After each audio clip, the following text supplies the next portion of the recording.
big debate. Okay, have a listen to this.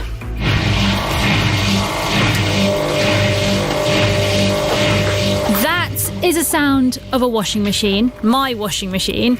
And I played that because after the next 15 minutes or so, you might not take that sound for granted. Now, I'm joined by Navjot Soni, the guy behind a project which has sent 30 hand-cranked washing machines to a camp in northern Iraq to help those living in much tougher conditions than you and I. You can't just press the button.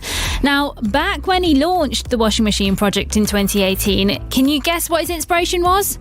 A salad spinner. Navjot, talk to me. There's way more to your story than even this. So take us right back to the beginning of your life volunteering when you first quit your job. Hi, Pria. Thank you for having me on the show. Hope you're well. And I'd love to take you through it. I studied engineering. I joined one of the world's best graduate programs at one of the leading companies in the UK. And I was there for 3.5-4 years, and I realized that every bit of good engineering that I'm doing is just making a vacuum cleaner for a rich person around the world. So I decided to go on sabbatical and quit my job. I wanted my engineering to do more, to help people, to help poor people. And you can imagine coming from a South Asian family, going to my mum and saying that I want to quit my well-paid job. She wasn't very happy, but I moved myself out to South India. I was making clean and efficient cook stoves there for people who use solid fuel. And I met my next door neighbor, a lady called Divya.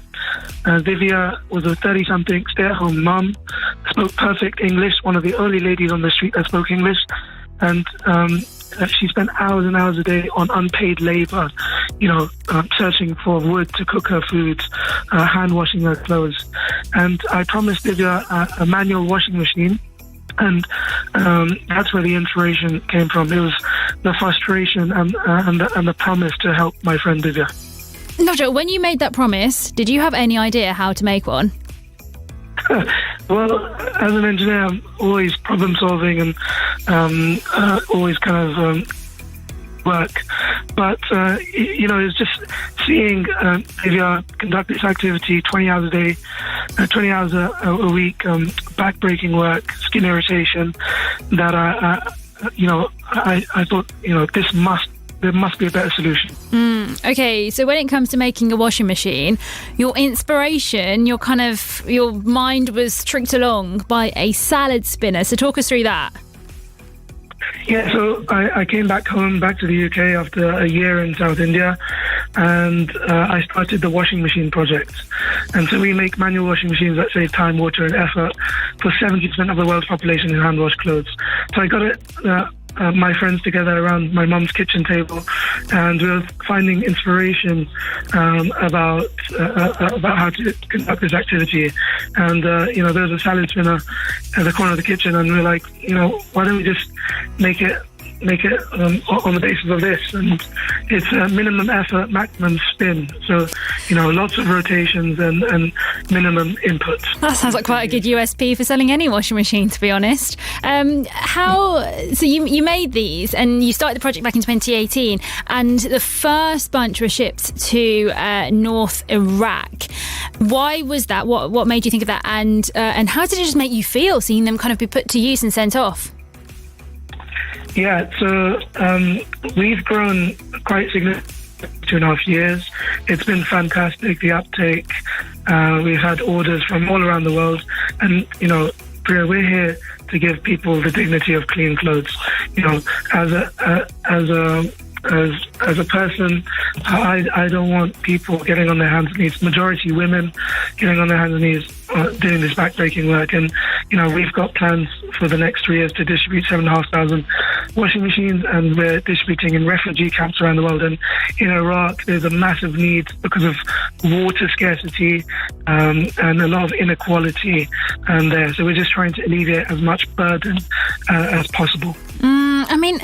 It sounds, The thing is that I don't think it's something that anyone would really think about. When you think about the things that people might need who are in more desperate situations, washing your clothes is something that I just take it for granted. I recorded the sound of my washing machine because I knew I could go home that night, put some clothes in the washing machine, press the on button, and it would just work. You know, how much simpler, you've touched on it, but how much simpler does it actually make people's lives more comfortable? Yeah, so it's such a valid point, and I think, you know, everyday tasks like refrigeration, air conditioning, fans in hot climates, and electric washing machines are completely transformative. You know, our machine saves 75% of time, of water, you know, so that's, you know, equal to about 2 months of daylight hours a person like Divya can save. You know, she could use that to open her own business. You know, she could look after her family, or, you know, just rest. Sit down, have a break. That's all right as well. Yeah, I totally hear you. And before I let you go, Navjot, what is the goal moving forward? You've done so much already. You know, what's the next thing? How many more places can you get these machines to? Yeah, so we rely really heavily on the goodwill of people, on one-off donations. So we have a fundraiser on our website, thewashingmachineproject.org, and I urge people to support, and organizations as well. We are distributing 7,500 washing machines in 10 countries around the world, and we just don't want to stop. You know, we want to create humanitarian products for humanitarian purposes and contexts, and we are, you know, already looking at off-the-grid refrigeration and air conditioning as well. Incredible work. Keep it up.